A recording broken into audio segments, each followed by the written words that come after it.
우리가 맞은 그 날밤은 나는 잊지 못합니다. 오랜만에 나도 남자였음을 다시 느꼈습니다.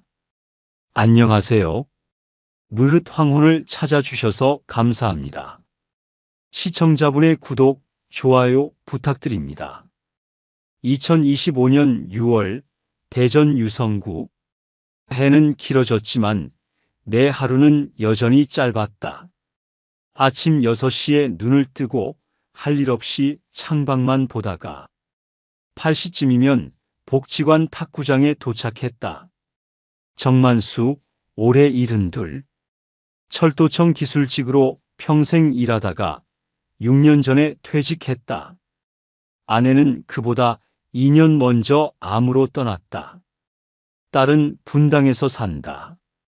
사위는 회사에 다니고 있는데 어떤 회사인지 모르겠다. 손주는 중학생. 명절 때 몇 번 본 적 있다. 아내가 죽은 이후 나는 24평 아파트에서 혼자 산다. 혼자 사는 건 괜찮았다. 말이 없어서 조용했고 조용하니 생각도 없었다. 생각이 없으니 마음도 덜 쓰였다. 하지만 어느 순간부터는 밥을 먹을 때 국이 따뜻해도 입이 먼저 움직이지 않았다. 방금 끓였다는 된장국도 식은 밥 같았다. 그게 뭐였을까? 허기인가, 무력인가, 외로움인가. 복지관 식당은 오전 11시 반부터 밥을 줬다. 일반은 5,000원, 경로는 4,000원.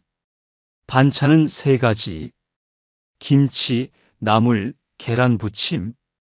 가끔 국 대신 미역 냉국이 나오는 날이면 기분도 같이 차가워졌다. 그날도 그런 날이었다. 식판을 들고 줄을 서는데 뒤에서 노인 한 분이 중얼거렸다. 오늘은 반찬이 따뜻하네. 나는 그게 이상하게 마음에 걸렸다. 밥은 입에 안 들어오고 국만 떠먹었다. 그런데 콩나물 무침이 유난히 따뜻했다.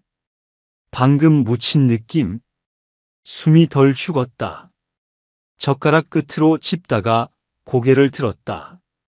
그리고 그때 그녀가 내 앞을 지나갔다. 고무장갑을 낀 손, 회색 머리망, 흰 앞치마 끈을 꼭 묶은 등허리. 나는 처음으로 누군가의 뒷모습을 오래 바라봤다. 그 순간이 지나가고 나니 식판이 텅 비어 있었다. 내가 다 먹은 것 같진 않았는데 이상하게 배는 고프지 않았다. 처음 말을 건 건 그녀였다. 내가 먼저 인사를 하거나 대화를 건 적은 한 번도 없다. 평생 그래왔다. 먼저 다가가지 않았다. 누군가와 가까워지는 법을 나는 모르고 살았다. 그날 나는 평소보다 조금 일찍 밥을 들었다. 어제 저녁에 찬물에 마른 밥 한 공기로는 도저히 밤을 넘기기 어려웠고 새벽부터 배가 꼬르륵거렸다. 복지관 문이 열리자마자 식당으로 향했다. 그 시간엔 사람도 적고 조용해서 좋았다. 식판을 들고 서 있는데 조리도우미 아주머니들이 분주하게 반찬을 나르고 있었다. 모두 흰 앞치마에 고무장갑 차림. 그중 한 명이 나와 눈이 마주쳤다. 묘하게 따뜻한 눈이었다. 콩나물은 마지막에 넣어야 숨이 안 죽어요. 내 식판을 내려다보며 그녀가 말했다. 콧등에 땀이 송골송골 맺혀 있었고 그녀의 말투는 부드럽고 단정했다. 아, 예. 그렇게밖에 대답하지 못했다. 아무 말도 하지 않아도 괜찮을 것 같았는데 그 말 한마디가 내 안에서 오래 맴돌았다. 다음 날도 나는 같은 시간에 밥을 먹으러 갔다. 그녀는 여전히 반찬통 옆에 서 있었다. 그리고 다시 한번 나를 보며 고개를 끄덕였다. 말은 없었지만 그 끄덕임만으로도 이상하게 식탁 위의 밥이 따뜻하게 느껴졌다. 며칠이 지나고 나서 나는 그녀의 이름표를 보았다. 김춘자. 이름이 너무 평범해서 오히려 오래 기억에 남았다. 조리보조라는 작은 글자가 그 밑에 박혀 있었다. 사람들은 밥을 다 먹고 나가지만 나는 일부러 국물을 천천히 떠먹으며 시간을 끌었다. 그녀가 내 주변을 지나가는 시간이 하루 중 가장 긴장되면서도 설레는 순간이었기 때문이다. 어느 날 김치 대신 오이지가 반찬으로 나왔던 날이었다. 그녀가 다시 내 옆자리에 앉았다. 식사를 마친 어르신들이 썰물처럼 빠져나간 빈 식당 한켠, 나는 숟가락을 들고 있었고, 그녀는 손등으로 땀을 훔치며 말했다. 여긴 조용해서 좋아요. 사람 많을 땐 다들 큰 소리로 떠들잖아요.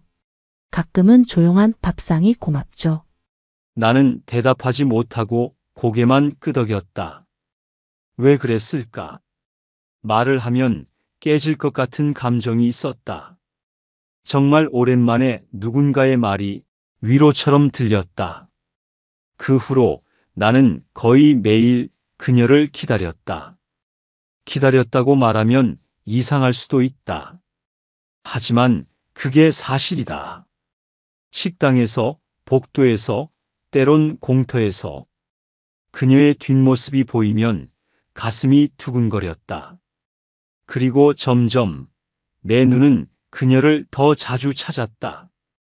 그녀가 반찬을 담을 때의 손놀림, 식판을 닦는 손등의 흠집, 물통을 나르다 멈춰 선 순간의 숨결까지. 어느 날은 그녀가 내 식판에 계란말이를 하나 더 올려주며 말했다. 오늘은 얼굴이 피곤해 보여요. 나는 입술을 다물고 있다가 고개를 끄덕이며 말했다. 어제 잠을 잘 못 잤습니다. 그녀는 말없이 물컵을 하나 더 놓아주었다. 그 순간 나는 오래 잊고 있던 감정을 떠올렸다. 누군가에게 내가 보살핌을 받는 느낌. 그 감정이 식판 위에 조심스럽게 놓여 있었다.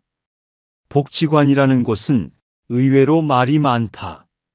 젊은 시절엔 누가 누구랑 사귄다는 얘기에 귀 기울이지 않았고 사내 정치에도 무관심한 편이었다. 내 성격이 원래 그랬다. 눈은 깔끔하게 감고 귀는 적당히 닫고 살아왔다. 하지만 노인복지관은 달랐다.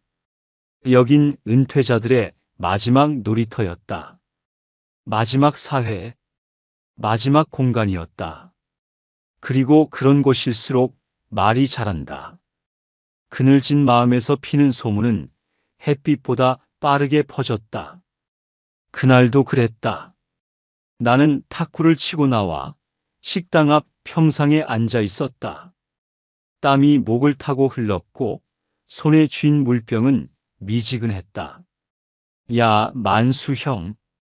같이 탁구 치는 박 노인이 내 옆에 털썩 앉더니 귓속말처럼 중얼거렸다.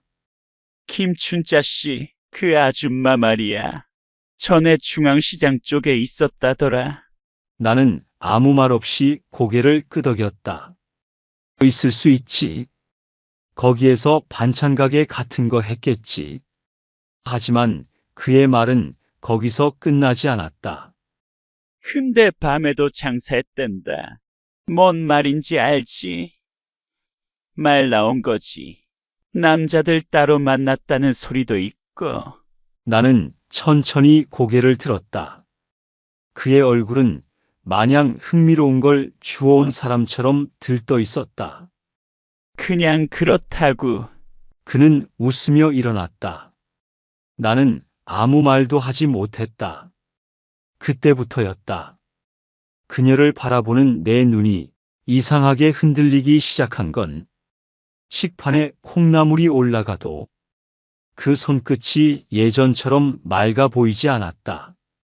그녀가 내게 웃어줄 때 그 눈빛이 어쩐지 연극처럼 느껴지기도 했다. 설마 그럴 리 없잖아. 그렇게 정갈한 사람이, 그렇게 따뜻한 사람이. 하지만 소문은 단어 하나만으로도 칼이 된다. 그 말이 귓가를 떠나지 않았다. 그녀는 변하지 않았다. 여전히 말수는 적고 눈빛은 따뜻했고 식판 위 계란말이를 하나 더 얹어주며 말했다. 오늘은 밥이 좀 질었죠? 나는 웃지 못했다. 그녀가 웃는데 나는 웃지 못했다. 그날 저녁 집으로 돌아와 혼자 밥을 먹다가 젓가락을 던졌다. 내가 뭐라고 그런 소문에 흔들려. 하지만 흔들린 건 맞았다. 나는 소문 앞에서 흔들렸고 그녀에 대한 나의 감정도 그 흔들림을 비켜가지 못했다. 그 다음 날 그녀가 내 옆을 지나칠 때 나는 괜히 시선을 피했다. 그녀가 쟁반을 정리할 때 나는 괜히 휴대폰을 보는 척했다. 혹시 그녀는 알고 있지 않을까? 내가 그 소문을 들은 걸. 그녀는 아무 말도 하지 않았지만 그 침묵 속에서 나는 이상하게 부끄러웠다. 그렇게 며칠이 흘렀다. 나는 매일 밥은 먹으러 갔지만 말은 줄었고 웃음도 사라졌다. 그리고 어느 날 복지관 식당 입구에서 그녀가 먼저 말을 걸었다. 왜 요즘은 눈을 피하세요? 나는 대답하지 못했다. 그녀의 목소리는 담담했지만 그 안에는 무언가 억눌린 감정이 느껴졌다. 혹시 무슨 얘기 들으셨어요? 그 말에 나는 숨이 막혔다. 나는 고개를 저었고 그녀는 고개를 끄덕이며 말했다. 그럴 줄 알았어요. 소문이란 게 원래 날개가 있거든요. 그게 칼이란 것도 알았고요. 그녀는 조용히 뒤돌아서 주방 안으로 들어갔다. 문이 닫히는 소리가 유난히 무겁게 울렸다. 그 순간 나는 깨달았다. 내가 그동안 바라봤던 따뜻한 눈빛이 어쩌면 그녀의 마지막 자존심이었을지도 모른다는 걸. 나는 그녀의 그 마지막 자존심을 소문 하나로 깎아내리고 있었던 거였다. 그날은 비가 올 듯 말 듯 기온은 낮보다 더운 밤이었다. 복지관 탁구장 옆 평상에 앉아 나는 괜히 시간을 끌고 있었다. 밥은 먹었지만 배가 고팠고 할 일은 없었지만 집에 가긴 싫었다. 그녀가 쓰레기 봉투를 들고 나오는 걸 보았다. 항상 퇴근이 빠른 편이었는데 이상하게 그날은 늦었다. 우린 말없이 마주쳤고 나는 그 자리에 그냥 앉아 있었다. 그녀도 그냥 나를 보고 멈췄다. 식사 안 하셨어요? 그녀가 물었다. 대충 했습니다. 나는 고개를 돌리지 않고 말했다. 잠깐만 기다리실래요? 그녀는 그렇게 말하고 다시 안으로 들어갔다. 조금 후 손에 봉지 하나를 들고 나왔다. 종이 도시락 같은 포장이었고 그 안엔 남은 반찬 몇 가지와 밥이 들어 있었다. 집에서 드세요. 김치랑 조기, 계란말이 조금 있어요. 그녀가 말했다. 나는 봉지를 받으며 입을 떼었다. 같이 드실래요? 말을 하고 나서야 이게 무슨 말인지 나도 놀랐다. 그녀는 잠깐 나를 바라보더니 작게 웃었다. 그러죠 뭐. 우린 복지관 옆 조용한 벤치에 앉았다. 나무 아래 가로등 불빛에 반찬이 반짝였고 소주 한 병, 종이컵 2개가 더해졌다. 혼자 마시는 소주가 가끔 너무 쓰거든요. 그녀가 먼저 컵을 내밀었다. 나는 조용히 따라 주었다. 그녀가 술을 넘기며 아주 작게 숨을 쉬었다. 김춘자 씨, 이렇게 가까이 앉은 건 처음이네요. 내가 말했다. 이렇게 가까이 있어도 편한 사람 드물어요. 그녀의 눈빛이 고요하게 웃었다. 잔이 세 번째 돌았을 때 우리는 어느새 조금 더 가까이 앉아 있었다. 바람이 불어 그녀의 머리칼 한 올이 내 손등을 스쳤다. 나는 손을 뗄까 하다가 오히려 조금 더 다가갔다. 괜찮아요. 춥지 않아요. 그녀가 조용히 말했다. 그 말은 어쩌면 내 마음을 허락하는 신호였다. 나는 조심스럽게 그녀의 손을 잡았다. 굳은 살이 박인 손등은 처음엔 차가웠지만 서서히 따뜻해졌다. 그리고 그녀의 손이 나를 감싸왔다. 잠시 후 그녀가 내 어깨에 살며시 기대었다. 가슴이 요동쳤다. 어느 순간부터 이 나이에 이런 떨림이 다신 없을 줄 알았다. 그녀의 머리카락 너머로 목덜미의 체온이 전해졌다. 말없이 그녀의 손을 허리께로 이끌었다. 그녀도 아무 말 없이 손을 맡겼다. 그 순간 내 몸 한 구석에서 오랫동안 잠자고 있던 감각이 꿈틀거렸다. 그녀는 숨을 고르며 내게 말했다.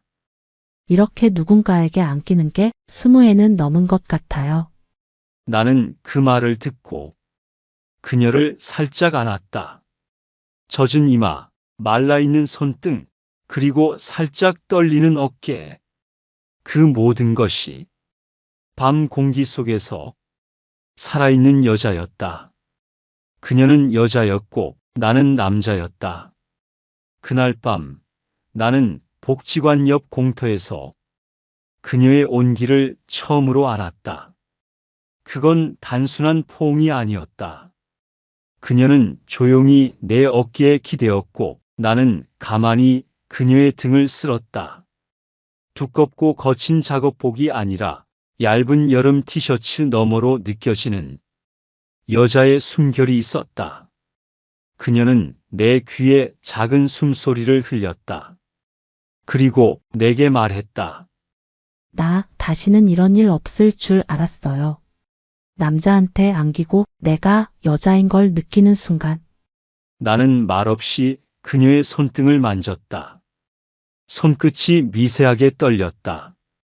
그 떨림은 내 손으로 이어졌고 가슴 한구석이 조용히 타올랐다. 그녀의 머리카락을 쓰다듬으며 나는 천천히 묻고 싶던 말을 꺼냈다. 춘자 씨, 전에 누가 그런 말을 하더라고요. 춘자 씨가 밤에 다른 일도 했다고. 그녀의 몸이 순간 굳었다. 나는 재빨리 말을 이었다. 근데 믿지 않았어요. 아니, 믿고 싶지 않았어요. 그녀는 아무 말 없이 내 품에서 벗어나 앉았다. 손으로 무릎을 감싸 안고 한참을 말없이 있었다. 그리고 입을 열었다. 예전엔 살기 힘들었어요. 중앙시장 근처에서 한 달 벌어 한 달 먹고 살 때였죠. 그녀의 목소리는 비 오는 밤처럼 조용했다. 어느 날 밤 밥 줄 돈이 없었어요. 딸아이 분유값도 못 대고 그냥 술을 따랐고 어깨를 내줬고 그래서 살아남았어요. 그녀는 고개를 들지 않고 말했다. 그게 창피한가요, 진호 씨? 나는 말없이 고개를 저었다. 그리고 그녀의 손을 다시 잡았다. 창피한 건 그걸 묻는 내 입이었어요. 그녀는 조용히 웃었다. 눈가는 젖어 있었지만 웃음은 흐트러지지 않았다. 나는 그녀의 손을 끌어당겨 다시 안았다. 이번엔 더 가까이 가슴이 맞닿을 만큼. 그녀의 숨결이 목덜미를 스쳤고 내 입술이 그녀의 귀 밑을 지나 턱 끝을 따라 흘렀다. 괜찮아요. 이젠 아무도 안 봐요.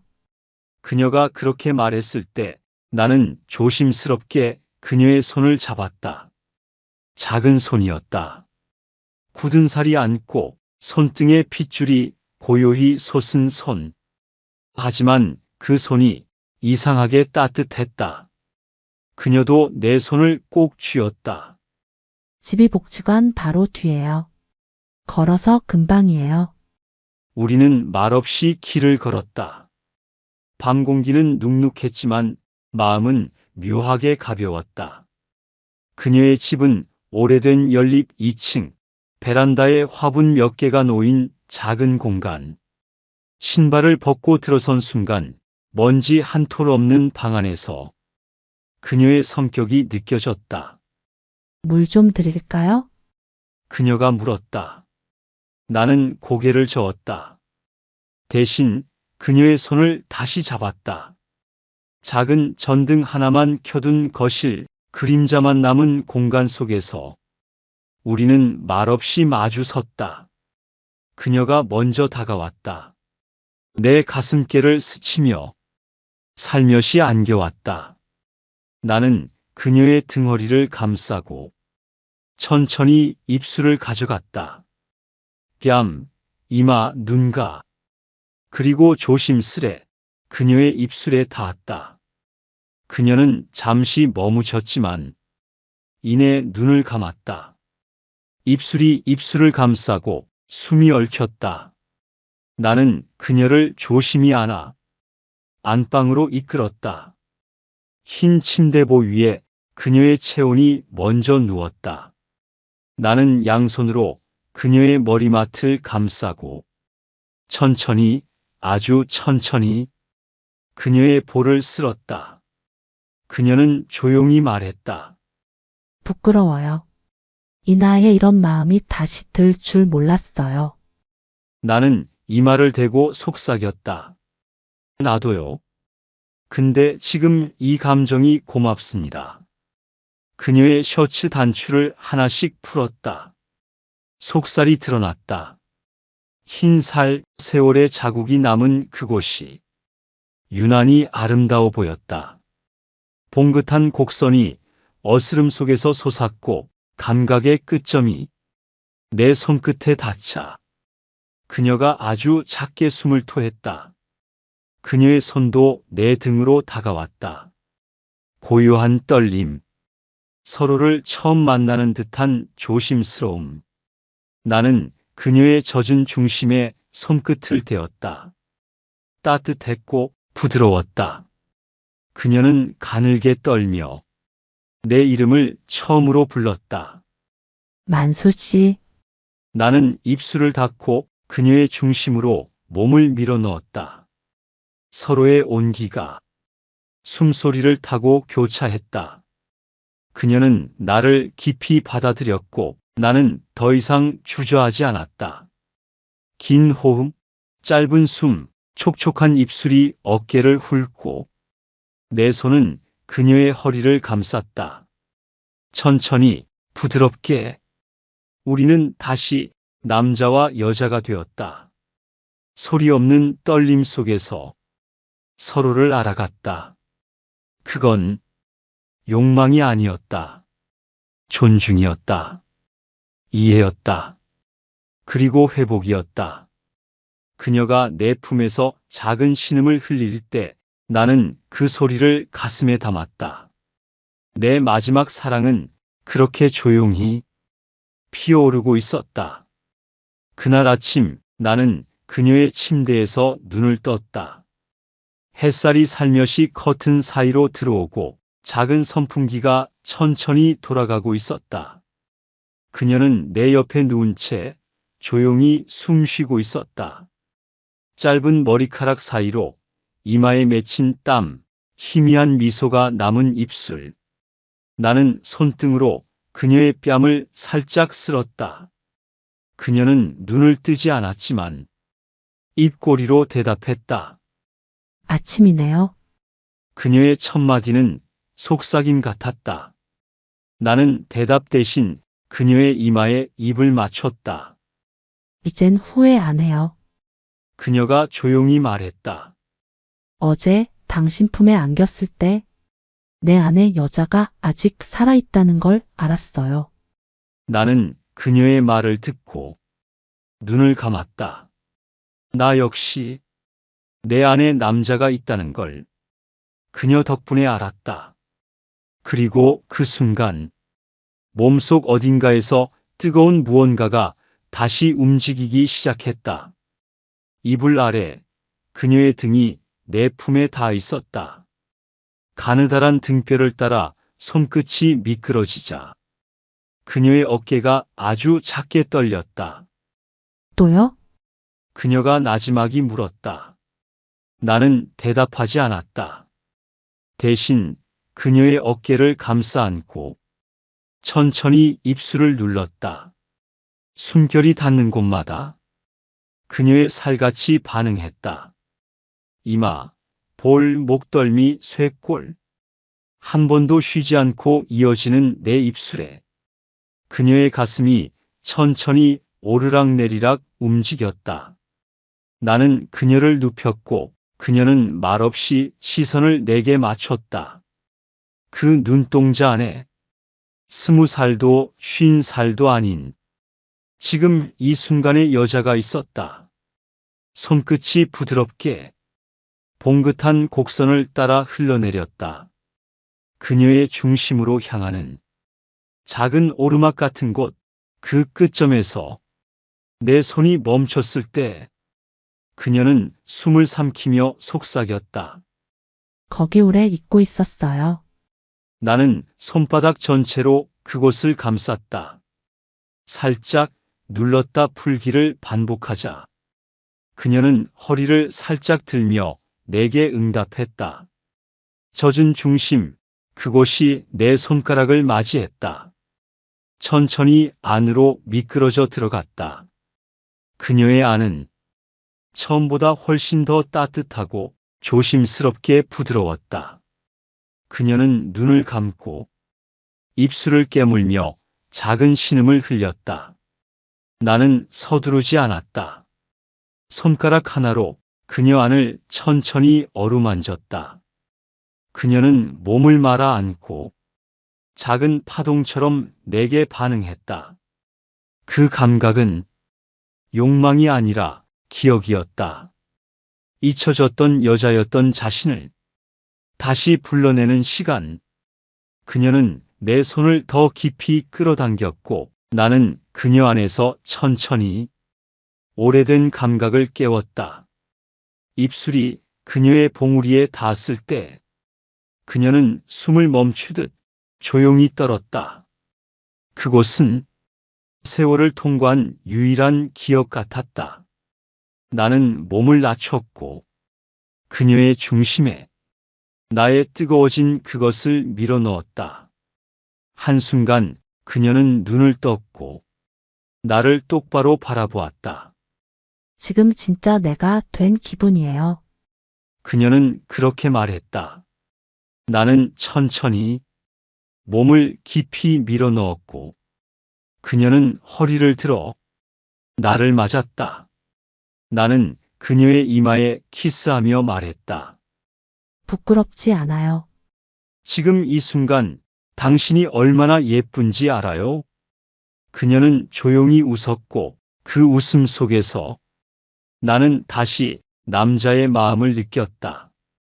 이제는 욕망도 부끄러움도 모두 사라지고 남은 건 한 여자를 진짜로 사랑하고 싶은 마음뿐이었다. 그녀 안에서 나는 오랜 세월을 벗겨냈다. 그녀는 그 품 안에서 다시 여자가 되었다. 늙었다고 생각했다. 사랑이란 건 지나간 계절이라 여겼고 몸은 느려지고 감정은 말라버린 줄 알았다. 하지만 그녀를 품었을 때 나는 내가 살아있음을 느꼈다. 심장이 뛴다는 건 아직도 사랑할 수 있다는 뜻이었다. 그날 이후 우리는 매일 만나진 않았다. 그녀는 여전히 복지관 조리실에서 일했고 나는 탁구 치고 가끔 공원 벤치에 앉아 그녀를 기다렸다. 가끔은 도시락 2개를 챙겨 공원으로 오기도 했다. 그럴 땐 그녀가 내 옆에 앉아 말없이 밥을 먹었다. 젓가락이 오가는 속도만큼 마음도 천천히 더 가까워졌다. 한 번은 그녀가 물었다. 이 나이에 사랑이란 말 너무 우습지 않아요? 나는 고개를 저으며 말했다. 그냥 같이 앉아만 있어도 속이 차요. 그게 사랑 아닐까요? 그녀는 고개를 끄덕였다. 그날 이후 우리는 손을 자주 잡았다. 복지관 끝 벤치에 앉아서 햇살 아래, 그늘 아래 말없이 손을 잡았다. 그녀는 다시 여자가 되었고 나는 다시 남자가 되었다. 그리고 우리는 함께 인생의 마지막 계절을 서로에게 기대어 천천히 걷기 시작했다. 지금까지 무흐 황혼 이야기를 들어주셔서 감사합니다. 시청자분의 구독, 좋아요는 힘이 납니다.